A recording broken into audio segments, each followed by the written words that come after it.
Hey,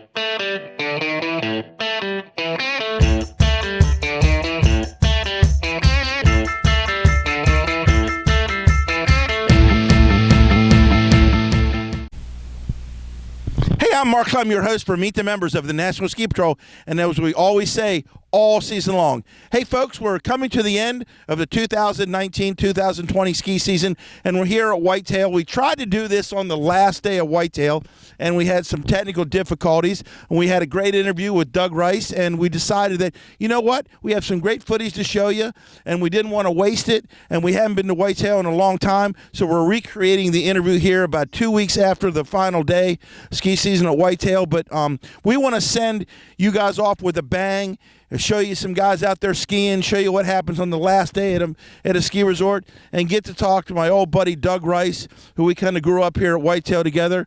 He taught me things, I taught him things, and we both learned things from who knows where.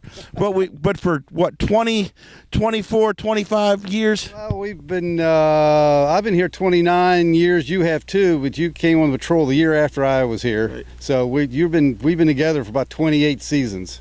28, can you believe that? How many people have been friends with somebody for 28 years and still talk to them? Well, me and Doug are.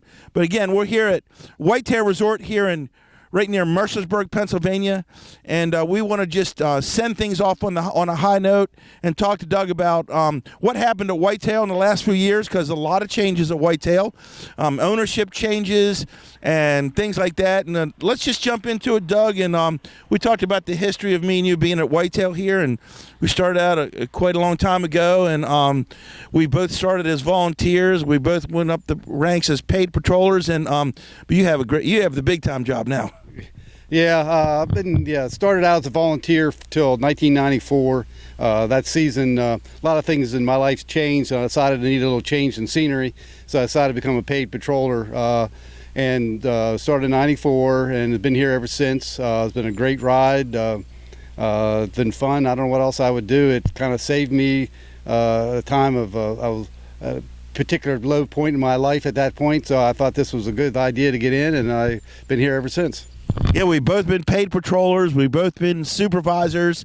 Doug has always been on the mountain. I went to the clinic for a few years, 3 or 4 years, and ran that for a while, but always stayed as a ski patroller. And again, Doug, Whitetail is deeply indebted to what you've. I don't even know if they understand what you've done, what the contribution you've done, but when you look back at it, all the old timers realize that if it wasn't for Doug Rice, well, you know what you fill in the blank. Well, yeah, I've been here, and it just kind of built this in my backyard, and I've kind of taken a little bit of ownership of Whitetail. I want it to succeed. I wanted it to be the best it could be. I've always been Whitetail first. You can ask my family. Thanks to them, they put up with a lot. But 2 of my kids work here. Some days there's 24 hours a day. There's at least one of us here working at a time. My son's the grooming manager. My daughter works as a ticket supervisor. I've been here, and they've been here ever since they were 14 years old. So, yeah, it's been a good ride. I know a lot of things. I've seen a lot of changes, expansion, ownership, managers, different things, different patrollers. There's only a few of us left that've been here since the beginning. Maybe 5, 6 from the last left that have been here, and maybe the first 4 or 5 years are still here. Hey, Doug, we started Whitetail opened back in 1991, and those first few years were, I don't really know. I don't know if we had any budgets. I don't know if we had this stuff. But we kind of run by the seat of our pants. And if you look in the video, got some of the public skiing down here now and show you the coverage of snow. But back in the early years, we went through some lean years, where we had to fight things off. And much like what we had to do this year, just talk about, it seems like this year it was warm during the week and cold on the weekends. And what we lost during the week, we made it up on the weekends, and we never, ever, ever got around to like maybe winning the battle. Just talk about how the early years from Whitetail compared to this past year. Well, the real difference is snowmaking in the last 29 years has changed what we do. In the beginning, there was mostly all air water guns. We used water and air to make snow. They're not as efficient as the fan guns that we have now. The Techno Alpine guns are unbelievable what they can do. We probably had a warm winter this year, but we kept open. We kept 80% of our trails open all year. We had good crowds. People, the snowmakers, the lift guys did a great the groomers did a great job keeping us open. We did a great job with that. So I appreciate all of them. And I can say the snowmaking changes over the last 29 years is probably the biggest reason why we could stay open this season. I remember one year we were talking to Andy Gosser, the mountain manager. Remember one year, and he said it was before him. We actually got laid off for, 2 weeks or something like that? We've closed over the winters before, off and on, bad weather. 2002 comes to mind when I was out in Salt Lake working. They did close for a week or two, but that's not very often. But like I say, name of the game is in the Mid-Atlantic is to recover. You get some warm weather, but when we get cold weather, we got to be able to fire up the horsepower and make snow and get conditions up to snuff, and we can do that. Well, on the last day a couple weeks ago at Whitetail, it was the perfect situation where you recovered from the week, and actually I remember that morning we were out skiing, and I was skiing in just a vest, and the ski patrollers were out there skiing. Everyone was having fun, and by closing time there were snowflakes in the air. How did that work? Yeah, it was a little ironic there that we were getting the sweep and it started to snow. It was kind of a poetic justice, I guess, for the end of the season, but it was kind of sad also to see the season end. And the way the season ended this year for a lot of resorts, it's been pretty tough. I know we're all hurting in the ski industry right now, but we'll be back next year. The weather, the coronavirus, the lack of snow, the rain on Wednesday, and the sleet and snow on Saturdays and Sundays, I guess we endured a lot. But talk about Whitetail, the last, I don't know how many years, probably the last three years or so, really endured a lot of change. Went some ownership changes. You went from way back in the day we were owned by Whitetail Incorporated. Is that right? It was a Whitetail Mountain Resort, or it was owned by a conglomerate of a doctor who started the company, Bruce Foster, and several other people. The Japanese got involved with it. Bruce Foster then sold out to the Japanese. There was some other people that were owning it. And then Snowtime. Snowtime in 1999, Snowtime came in and purchased us, and actually really did a nice job by helping our snowmaking. Everybody was going to the fan guns end. They started getting into that, put some money into the mountain, and we enjoyed a lot of growth at that time. So that was a good change. And Snowtime was here for quite a long time, 10, 12 years, something like that. But the last few years, they've gone through some serious change here at Whitetail, ownership changes. They were bought out by Peaks Resort, who owns some mountains in the northeast and some mountains in the Midwest. And then that was for like a year or almost a year. And then right when the folks here at Whitetail were starting to get comfortable and figuring out the Peaks way, I guess you want to say it, the mighty Vail came in and said within like instant, it seemed like came like a tsunami, and now they were owned by Vail. So this year you guys tried to figure out the Vail way. I don't know if you figured it out, but you jumped into it, and next year it'll be a little bit better because there'll be a little more understanding. But just talk about all the ownership changes and all the change like that. How did that affect the employees here, and how did it affect the morale of the ski patrol? I think the morale of ski patrol was good. A couple years ago it was in a low point, but we kind of did some changes, some management changes and things like that. It got back up to, I feel really comfortable where we should be. The ownership, the Peaks was, was kind of caught us off guard pretty quickly. The patrol, we were going to do what we need to do and keep the mountain open, take care of the guests. That's our job. And, we let the management take care of the other management stuff. At that point this fall, that changed for a number of reasons. And it's, probably people have seen headlines of different things with the Peaks and some other groups that they were involved with. Vail came in and purchased the Peaks Resorts, which was, we just gotten transitioned over to the Peaks software, everything. So it was a big changeover. We worked through it this winter.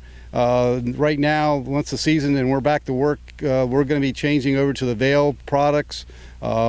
be totally engrossed in their company. I like their employee attitude to the employees. They are employee first, and I can see it with this 2-week layoff we've had with the virus. They've been pretty supportive of the employees of the company. I really see a lot of good things with that. So I'm kind of looking forward to the Vail era and see how that goes. But I think we'll be in good shape. I guess more importantly, if you pinpoint it right down to the daily operations of the Ski Patrol, I've noticed it and watched it. You guys are a very resilient group, as all the patrols are out there. And when it came down to it, you just did your job. You put Band-Aids on the patient. You took care of the safety hazards out on the mountain. And the only thing different is maybe the way the season ticket looked. Yeah, National Ski Patrols are what we follow, and that's what they're okay with. Our first aid is, hasn't changed. And we do what, we've taught in the OEC. That's all stays the same. There's certain things managed on the mountain that might be a little different, but basically first aid and our OEC is still from the National Ski Patrol. We still do that for their standards. So that's one good thing. There's always a standard. Most of the mountains in the country, have the National Ski Patrol representative. Not all of them, but they do run with their standards. A lot of the OEC, which is a worldwide first aid course. So that was good. I think also Vail's got us we're bringing us new signage and things like that we could use, and it was nicer signage than we had. They're stepping up with some safety issues that they think we could improve on, which is great. They're putting some money into that, which was needed for some safety aspects on the mountain. So I think it's going to be a good marriage. Well, again, you guys continue to put Band-Aids on. You continue to take care of the patients, the health and welfare and the well-being of the patients, as well as any employee that needed help out on the mountain and skiing out there. One of the good things that's happened in the last year or so, and like every patrol week, the food's no good. We need to have all the rights. The Ski Patrol owns the world. You know how we are. Yeah. We want everything. It's kind of a closed community a little bit, but it's like almost like the fire service, EMS service. It's a brotherhood, sisterhood. That we kind of we close our ranks sometimes when we don't think we're going the right way. But hey, it's a great thing to belong to. But what I was going to get at is maybe we're going to call it a going away present. A going away present from Peaks was a brand new patrol building at the top. For years we called it PHQ, or Patrol Headquarters, because that's where the dispatch is, and that's where we staged all of our daily operations. And I think way back when Whitetail Inc. or Whitetail Resorts built us, they forgot about the patrol, and we were using a building, a valve house where what the snowmakers were using, where the pipes came underneath, and that's how they regulated the water, and that's where the water came through for the rest of the mountain for snowmaking, and we were just thrown in there. Now we decorated it up and painted it, not too pretty sometimes, but we made it work.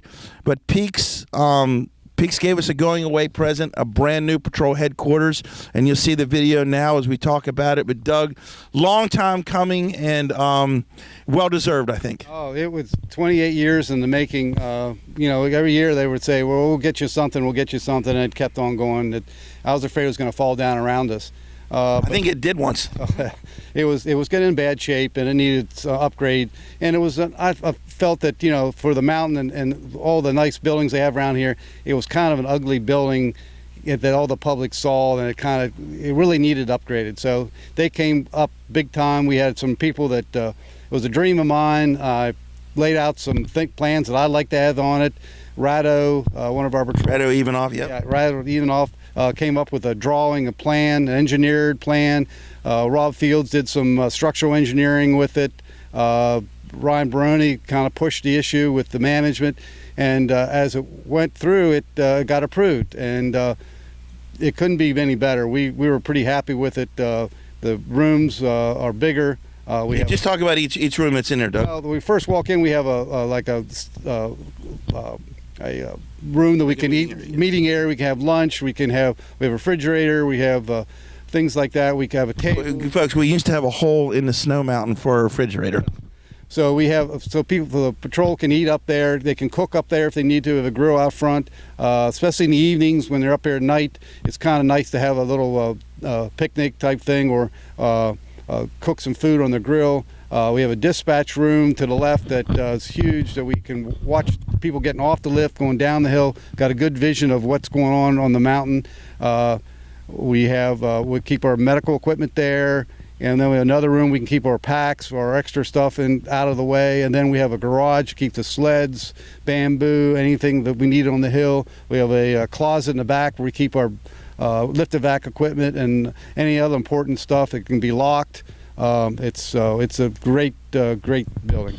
And also, Doug, by just looking at the aesthetics outside, the Ski Patrol logo is out on the side. There's a sign that says Ski Patrol welcome, come on in. So we're inviting to the public to come on in, and you may not be injured, you may not have a real question. You may, hey, how do you become a patroller? Or they may want to come in and say, hey, just wanted to take a look. Yeah, we've had a lot of guests in this year, and a lot of the people in the mountain who've never been in the building or just came in and wanted to see it now. We have a sign a beautiful sign on the outside that the Ski Patrol, Whitetail Ski Patrol, National Ski Patrol group bought for us put on the building, which is beautiful. So it just looks like a Class A building, and it goes with the rest of the decor on the mountain here. Another new thing this year, and I was kind of shocked when I saw this because I did a show way back in year one up at Sunday River, Maine, and they didn't have an avalanche dog per se, but they had a Ski Patrol ambassador dog on the mountain. And if you guys up there at Sunday River remember, that was a fun thing we had with the dogs running around. But I came up here to Whitetail this year, and they don't have one dog. They have two ambassador dogs, and it really is a cool thing. They're out running around at the top of the mountain, supervised by their handlers who are also patrollers. And the kids come up and pet them, the adults come up and pet them, and kind of just breaks any fear or any hesitation they may have if they're a new skier to the sport. And Doug, just tell us what that does for the morale of not only the public but the patrol, and how much fun that brought to the mountain. The industry has changed and everybody's changed. Dogs bring a nice comforting to a lot of people. The kids love them. A year ago, during the safety initiative in January, some of the patrollers had a dog, and we thought we would do a safety dog and introduce the kids to the dog, and they would come up to them and ask questions, and we could introduce safety things to them. Lift safety, skiing safety, all the know your code. It's just a great icebreaker for the kids, and that started out pretty well. Well, this is pretty cool. We'll continue to do this. And then this year we got a second dog at a lab that one of our patrollers who's been here a long time. Very, very nice dog, and that became one of the dogs we used also safety week. And the kids will come up and say, "There's a safety dog. There's a safety dog." So and it gets us to talk to the kids, and they come in and see the patrol headquarters, and so it's very nice. It's a very big icebreaker, and the patrollers love them. They like to be up there hanging out with the dog, and it's cool with them. And this dog job can be stressful, just a little bit. I do EMS too, and dogs are pretty cool with that. It's a stress release for us sometimes to have a dog there. I like that part of it. We can see some stuff that we don't like to talk about, but the dog kind of helps out a little bit. So yeah. And you can see the two patrollers that are their handlers.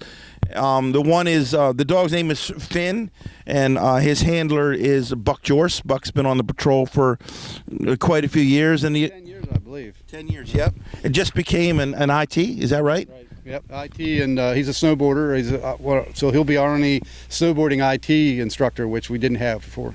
And also Ovi, which is Jeff Schwartz's dog. Jeff Schwartz came to the mountain when I did, way back when, became a patroller right when I did. So two good handlers, two good patrollers doing good things with Ovi and Finn out there. And you can see Jeff taking Ovi down on the lift. Ovi is a young dog and not ready to run down the mountain yet. So older dog, brings the dog up and down on the lift, and you can see Finn out there. Finn likes to ride the sleds, so you can see Buck out there giving Finn a ride on the sled, getting ready to run an incident.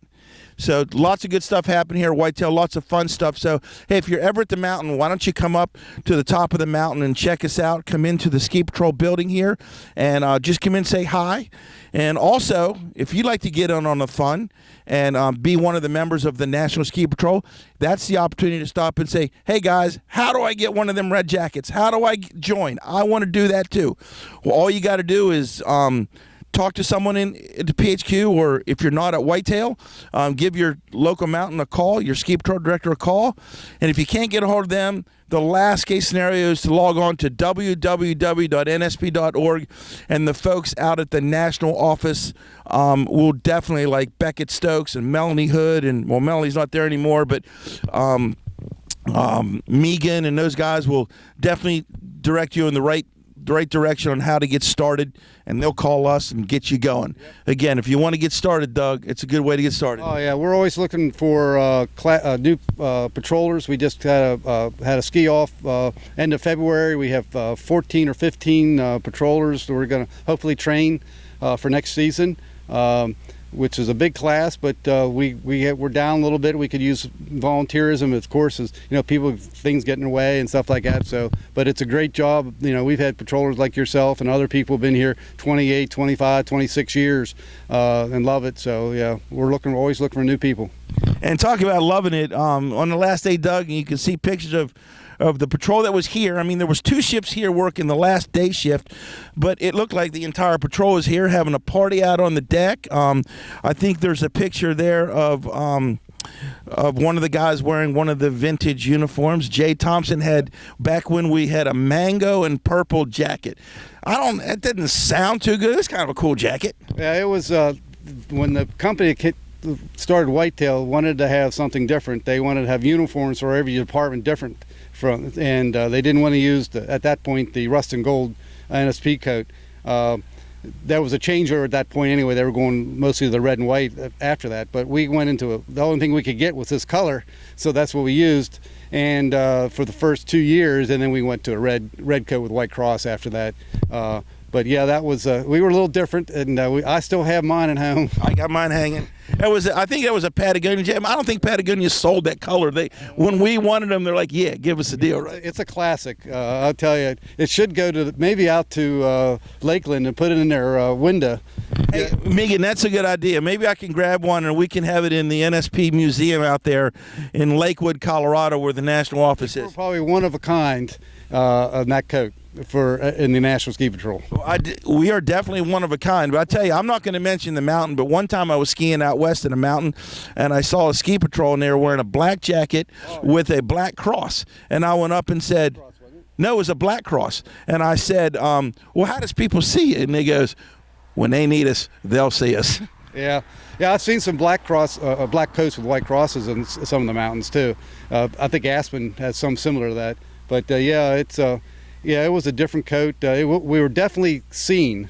We had our safety team in purple, then we called them the grapes. That's right. I started out as a grape. You didn't. I started out as a grape. Yeah, exactly. That was different with different colors, and the ski school that was back in the early 90s and 80s, so that influence of color was still there at that time. I remember the ski school was like we had grape and teal, and they were teal and grape. Yeah, it was different. Yeah, wild suits. The funny part is, here's how long-lasting friendships and how patrollers remember. If you see an old patroller come up and he goes, hey, were you a grape? And then I'm like, yeah, I was a grape. And people around you looking at it, what do you mean a grape? Yeah, well, not too many of us left, but yeah, it was fun days back in the day. When we started, it was a brand new mountain. Everything was new. It was we learned. We had a lot of people coming from different areas, new classes. I did the WEC course back then. Winter outdoor emergency care, right? Winter emergency care. It just started. It was a whole new game. It was kind of a fun year. The first year, just kind of learning. I never patrolled any other mountain, so I don't know any place else except for Snow Basin. I did 2 years for the Olympics and World Cup, but it's been a great adventure. So, It has been a great adventure, and for the 29 years or whatever it's been going on, we got another many, many, many years left. I don't know how long we're going to last, but we'll be around. We'll be alumni patrollers or something, right? I think they're going to have to drag me off the mountain. In a bag, right? I heard that. Hey, folks, again, like Doug said, if you're interested in becoming a member of not just the Whitetail Ski Patrol, but the member of the National Ski Patrol, hey, give us a call. We'll hook you up. We'll get you in.